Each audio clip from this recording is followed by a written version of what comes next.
जेव्हाही आपण हॉटेल रेस्टॉरंटमध्ये जेवायला जातो सगळ्यात पहिले ऑर्डर करतो ते म्हणजे मसाला पापड. तर आपण तेही स्वस्तात मस्त घरातच जबरदस्त असा पापड बनवू शकतो. वाह! वाह! किती छान शायरी केली मी. शायरीला सोडा. चला बघूया आपण मसाला पापडची रेसिपी.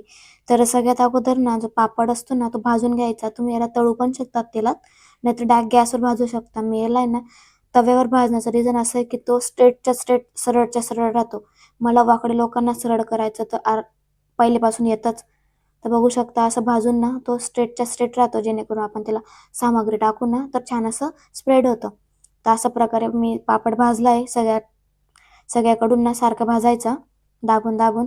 तर बघू शकता पापड भाजून झालाय. त्याच्यानंतर त्याला एका प्लेटमध्ये ठेवायचा. त्याच्यावर बारीक चिरून कांदा टाकलाय मी, जास्त आवडत असेल तर जास्त टाका. त्याच्यानंतर कांदा टाकून झालाय, बारीक चिरून टमाटर टाकलाय मी त्याच्यावर. टमाटर पण टाकून झालाय. त्याच्यानंतर बारीक चिरून काकडी टाकली आहे. तुम्हाला काकडी आवडत असेल नसेल टाकली, नाही टाकली तरी चालेल. त्याच्यानंतर बारीक चिरून कोथिंबीर टाकली मी. त्याच्यानंतर चटणी टाकायची स्वादनुसार, जशी आपल्याला लागत असेल तिखट त्याप्रमाणे. त्याच्यानंतर मीठ टाकायचं स्वादनुसार. मेन म्हणजे जे मेन सामान आहे तो म्हणजेच चाट मसाला, तो टाकायचा. त्याच्यानंतर निंबूचा रस जो एकदम टेस्टी स्वाद देतो आपल्याला. त्याच्यानंतर निंबूचा रस टाकून झाला तर बारीक शेव टाकली आहे.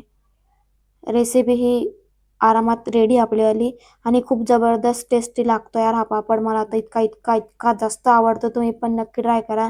हॉटेलमध्ये हा न मागवता घरून घेऊन जा, तिथेच बनवून खा, वाटल्यास घरीच खा, पण पैसे वाचवा हेच आहे. आणि खूप टेस्टी बनतो. नक्की बनवा. ही रेसिपी कशी वाटली नक्की मला कमेंटमध्ये कळवा. वर नेक्स्ट रेसिपी कसली हवी ते पण मला कमेंटमध्ये सांगा. चला बाय.